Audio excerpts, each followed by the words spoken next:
Hospital વિશે ખ્યાતિની ગેરરીતિનો પર્દાફાશ।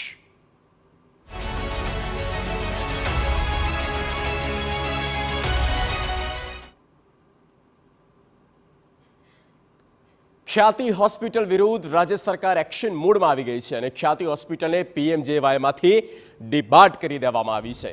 આરોગ્ય વિભાગના અગ્ર સચિવ ધનંજય દ્વિવેદીનું નિવેદન સામે આવ્યું। હોસ્પિટલના માલિક, ડોક્ટર, સંચાલક, મેનેજમેન્ટ સામે પણ કેસ કરવામાં આવશે તેવું અગ્ર સચિવનું કહેવું છે। ઓપરેશન કરનાર ડોક્ટર પણ હવે ક્યાંય નહીં કરી શકે ઓપરેશન। હોસ્પિટલમાં ભૂતકાળમાં થયેલા ઓપરેશનનો પણ રિવ્યૂ કરવાનો આદેશ આપવામાં આવ્યો। ખ્યાતિ હોસ્પિટલમાં દર્દીઓને ખોટી રીતે સારવાર અપાઈ છે અને દર્દીઓને એન્જિયોપ્લાસ્ટી કરવાની જરૂર જ નહોતી છતાં પણ કરવામાં આવી છે।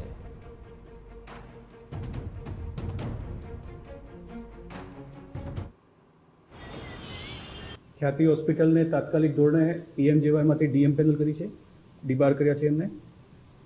બે, આ હોસ્પિટલના માલિક જે હોય અગર એ અન્ય કોઈ પણ હોસ્પિટલમાં હિત ધરાવતા હોય તો એ બીજી હોસ્પિટલ સામે પણ પગલાં લેવામાં આવશે। 3, આજે એન્જિયોગ્રાફી અને એન્જિયોપ્લાસ્ટી કરનારા જે ડૉક્ટર છે એ ડૉક્ટર PMJY અન્વયે અન્ય કોઈ પણ જગ્યાએ એ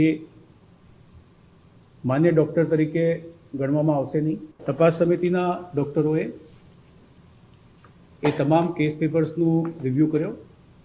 રિવ્યૂ ઉપરથી ધ્યાને આવ્યું કે જે 7 વ્યક્તિઓને એન્જિયોપ્લાસ્ટી કરવામાં આવી ખરેખર એમને ક્લિનિકલી એમને જે સમસ્યા રજૂ કરી હતી એના સંદર્ભમાં અથવા જ્યારે એન્જિયોગ્રાફી કરી એ વખતે અંદર હૃદયનું જે ચિત્ર દેખાયું એના સંદર્ભમાં ખરેખર પ્લાસ્ટી કરવાની જરૂરત હતી નહીં।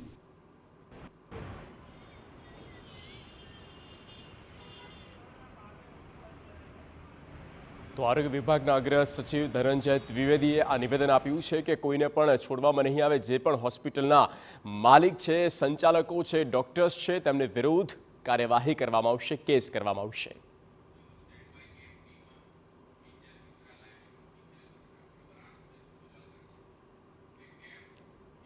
ત્યારે વધુ માહિતી સાથે જોડાઈ ચૂક્યા છે સંવાદદાતા કિંજલ મિશ્રા। કિંજલ, અગ્ર સચિવનું સ્પષ્ટ નિવેદન સામે આવ્યું છે કે કોઈને પણ છોડવામાં નહીં આવે। જે પણ કોઈ આ સંબંધિત જોડાયેલા છે, માલિકો હોય, સંચાલક, ડોક્ટર્સ કે પછી અન્ય મેનેજમેન્ટમાં, એમની સામે કેસ કરવામાં આવશે। આપની પાસે શું વિગત છે ગાંધીનગરથી? ત્યાં કેવા પ્રકારની ચહલપહલ? जितेश, चहल पहल करता भी सरकार શું સ્ટેન્ડ લઈ રહી છે તે મહત્વનું છે। જે રીતે મેં પહેલાં જ કહ્યું કે વહેલી સવારથી જે બેઠકનો દોર હતો તે ચાલુ હતો। TV9 સતત આ જે સમાચાર છે તે પ્રસારિત કરી રહ્યું છે। ગઈકાલથી TV9એ એક મુહિમની જેમ આખી જે સમસ્યા છે તેને ઉજાગર કરી છે। સૌથી મોટો જે ખુલાસો આજે ખુદ રાજ્ય સરકાર દ્વારા કરવામાં આવ્યો છે, આરોગ્ય વિભાગ દ્વારા કરવામાં આવ્યો છે કે 7 લોકોને જરૂર જ નહોતી સ્ટેન્ડ લગાવવાની, તેમ છતાં સ્ટેન્ડ લગાવવામાં આવ્યું છે। એક વસ્તુ હોય છે બેદરકારી અને બીજી વસ્તુ હોય છે ગુનાહિત કૃત્ય। તો હોસ્પિટલ દ્વારા જે કરવામાં આવ્યું છે તે ગુનાહિત કૃત્ય છે। એ જ કારણસર રાજ્ય સરકાર પોતે આ કેસની અંદર ફરિયાદી છે તે બની રહી છે। આરોપી કોણ હશે એક સવાલ હતો, તો એ સવાલ પણ TV9નો હતો। ત્યારે આરોપીઓની અંદર જો વાત કરવામાં આવે તો ખુદ હોસ્પિટલનું મેનેજમેન્ટ છે, હોસ્પિટલના જે સંચાલકો છે, એ તમામ લોકો કે જે આ હોસ્પિટલ સાથે સંકળાયેલા છે, મેનેજમેન્ટ છે, સંચાલકો છે, તેમની સામે સા-અપરાધ, મનુષ્યવધ અને તેની સાથે જ ષડયંત્ર સહિતની જે કલમો છે નવા કાયદા પ્રમાણેની તે લગાવવામાં આવશે। હોસ્પિટલને તમામ પ્રકારની સરકારી યોજનાઓમાંથી ડિબાર્ડ કરવામાં આવશે। હોસ્પિટલમાં જે ડૉક્ટરો છે, જે ડૉક્ટરોએ આ ઓપરેશન કર્યા હતા તે આગામી સમયમાં કોઈ પણ ઓપરેશન સરકારી યોજનાઓ હેઠળ કોઈ પણ જે કહી શકાય કે હોસ્પિટલ છે ત્યાં નહીં કરી શકે। જ્યાં સુધી સવાલ છે આ પ્રકારના ડૉક્ટરોની પ્રેક્ટિસનો, તો ખુદ મેડિકલ કાઉન્સિલને રાજ્ય સરકાર પત્ર લખશે અને આ જે ડૉક્ટરો છે તેમનું લાયસન્સ રદ કરવામાં આવે તે પ્રકારની કવાયત છે તે શરૂ કરવામાં આવશે। સૌથી મોટો સવાલ કે છેલ્લા 6 મહિનાની અંદર આ હોસ્પિટલને સરકારી યોજનાઓના લાભ હેઠળ અંદાજે 3.66 કરોડની ચૂકવણી થઈ છે।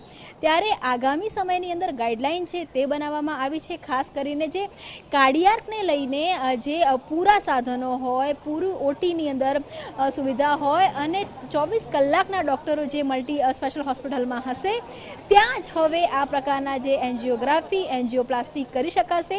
તે સિવાયની હોસ્પિટલોમાં એન્જિયોગ્રાફી, એન્જિયોપ્લાસ્ટી કરી શકાશે નહીં. અત્યાર સુધી રાજ્યની અંદર 1200 હોસ્પિટલો એવી છે કે જ્યાં વિવિધ સરકારી યોજનાઓ કાર્યરત છે.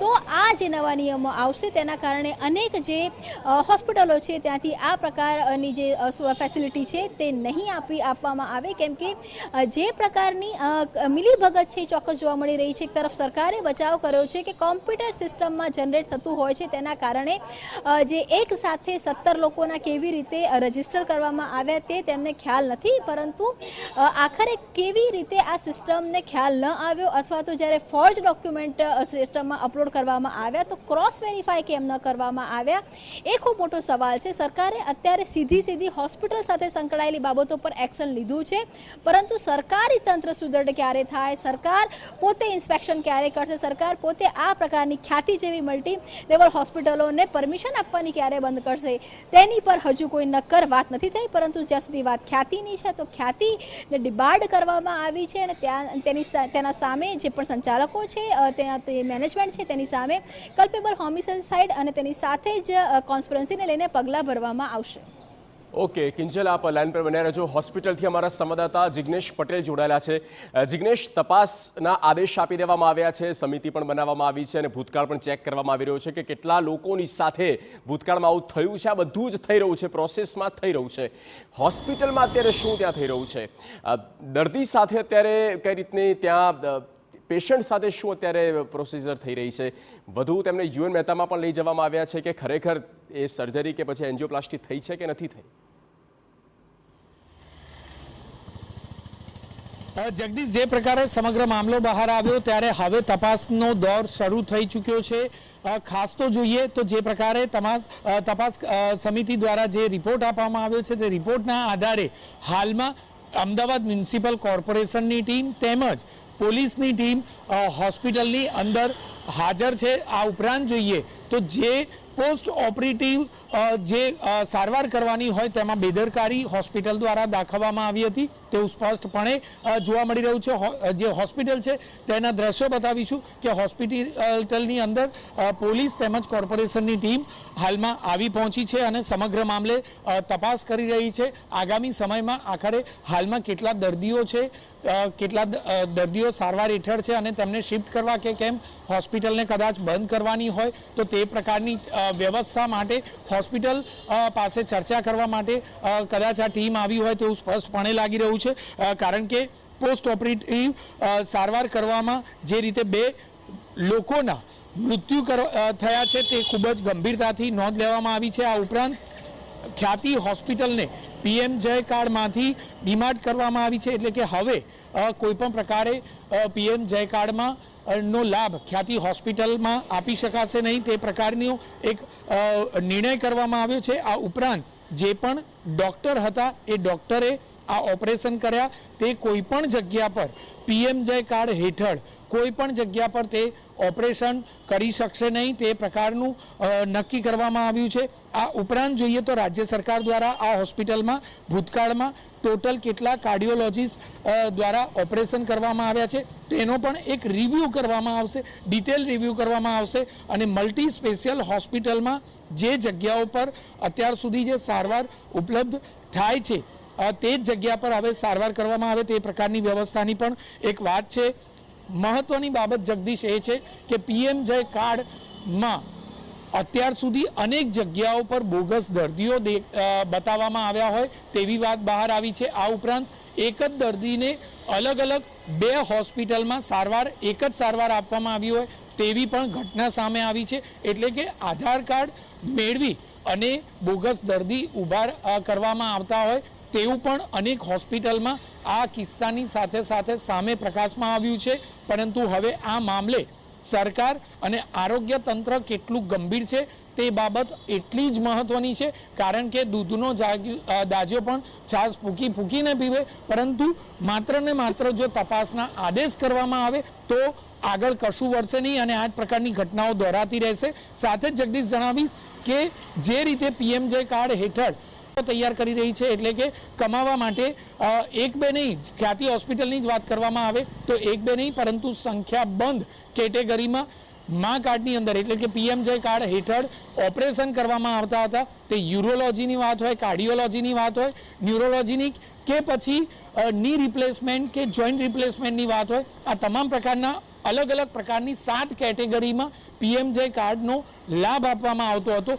માત્ર ને માત્ર હોસ્પિટલનો તમામ ખર્ચ પીએમજે કાર્ડ હેઠળ નીકળતો હોય તે પ્રકારનું હાલના તબક્કે લાગી રહ્યું છે. માત્ર આ એક હોસ્પિટલની વાત નથી, પરંતુ આ જ હોસ્પિટલની જેમ અનેક એવી હોસ્પિટલો છે કે જે હોસ્પિટલો માત્ર ને માત્ર સરકારના કેટલાક અધિકારીઓની મિલીભગત સાથે આ સમગ્ર કૌભાંડ ચલાવી રહ્યા છે. કારણ કે અધિકારીઓની મિલીભગત સિવાય આ શક્ય નથી, કારણ કે એક જ હોસ્પિટલ ગણતરીના દિવસો દરમિયાન જ નોંધપાત્ર રીતે જો ઓપરેશનો કરતા હોય અને તેને મંજૂરી સરકાર ગાંધીનગરમાંથી જ આપતી હોય તો તે વાત શક્ય ત્યારે જ બની શકે જ્યારે અધિકારીઓની મિલીભગત હોય, અને આ મિલીભગત હવે ઉડીને આંખે વળગે તે પ્રકારની છે.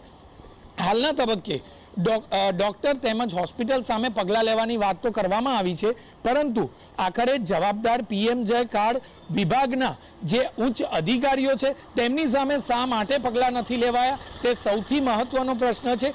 એક જ હોસ્પિટલ જેને વારંવાર વધુ પડતા દર્દીઓને વારંવાર અને ત્વરિત મંજૂરી આપવામાં આવતી હોય તે બાબતની તપાસ શા માટે નથી થતી તે બાબત પણ એટલી જ મહત્વની છે. હવે જ્યારે આ સમગ્ર કૌભાંડ આવ્યું છે ત્યારે આ સમગ્ર બાબતે ઝીણવટભરી તપાસ થાય અને દરેક દર્દીનું ઓડિટ કરવામાં આવે, ઇન્ડિવિજ્યુઅલ ઓડિટ કરવામાં આવે તો સમગ્ર કૌભાંડનું ચિત્ર સ્પષ્ટ થશે. બહુ જ ક્લિયર વાત છે, બહુ જ સ્પષ્ટ વાત છે. જિગ્નેશ, આભાર આ માહિતી માટે. અને 6 મહિનાનો રેકોર્ડ તમે જુઓ, 300થી વધારે એન્જિયોપ્લાસ્ટી એન્જિયોગ્રાફી કરવામાં આવી છે, અને એ બાબતોની પણ ચકાસણી, બાબતોનું પણ ક્યાંક ચેકિંગ થવું જરૂરી છે.